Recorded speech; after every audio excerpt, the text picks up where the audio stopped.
Today is Thursday, July 27. I'm Pastor Anthony, and this is Wilderness Wanderings.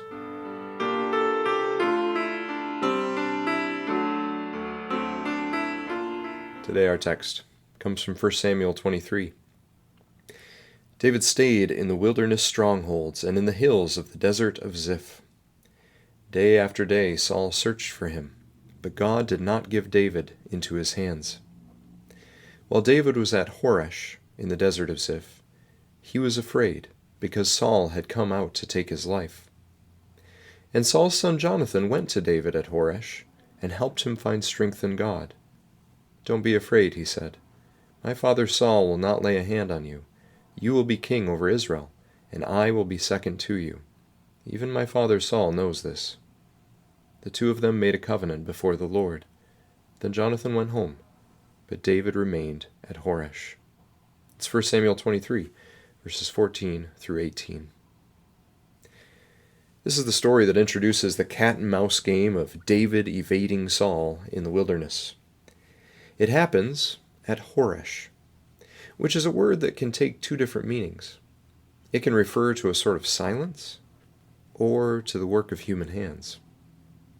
The same word shows up earlier in the chapter in Saul's plotting against David. Here in this wilderness place of Horesh, where he is faced with God's silence and his own fear at the threat of Saul, will David trust his fear and so rely on the work of his own hands to solve it, as Saul has? Or will he trust in this God that he cannot see or hear? It's here in this wilderness that David must begin to learn a more mature fear of the Lord. This is not the battle of David and Goliath, where the battle lines are clear, the army and king stand behind him, and the Lord before him. No, now David is a fugitive from his home country, driven from his home, searching in deserts and foreign countries for refuge, clinging to the promise of God while facing down God's silence. Will David continue to fear the Lord? Trust this God who he cannot see nor hear in this wilderness of death and fear? It is not unlike so many wilderness moments in our own life. Something happens that unsettles us, leaves us feeling threatened.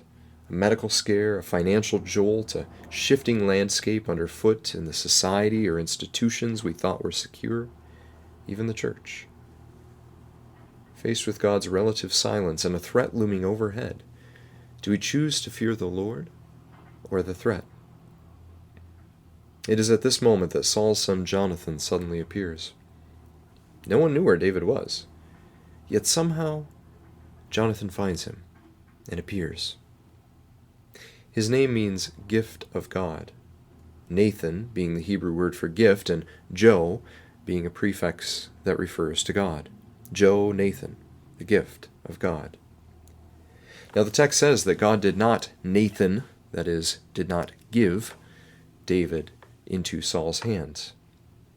But God's hand does offer a Jo Nathan, that is, a gift of God to David.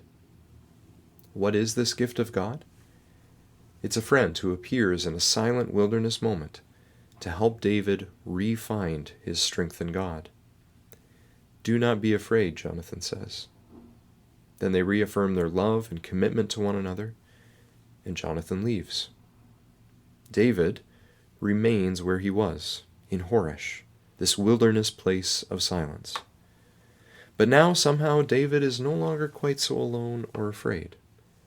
God may be silent, but by his gifts of friendship and encouragement, David can once again recognize God's hand on the move. As the story continues, Saul really does find out where David is and comes down in pursuit of him. However, we discover that now David is no longer in Horesh. Now he is in the desert of Maon, a word which means help or refuge. Here David goes down to the rock, and at that rock, though Saul and his forces were closing in on David to capture him, God suddenly intervenes to force Saul to turn away. And David and his men are saved, not by what their hands have done, but by the one in whom they have taken refuge.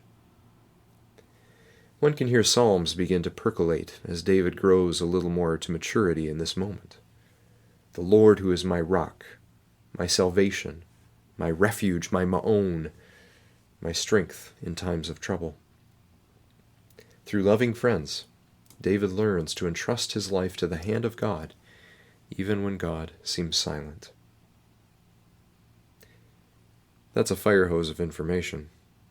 The question for you for today might be this: how might you entrust yourself to God today against the silence and the threats that you face? Are there gifts of God that show God's hand to you in this moment? And lastly, how might you be a gift of God friend to someone else who's in such a place? As you journey on, remember that God goes with you and sends you with a blessing. May the peace of the Lord Christ go with you wherever he may send you. May he guide you through the wilderness and protect you through the storm. May he bring you home rejoicing at the wonders he has shown you.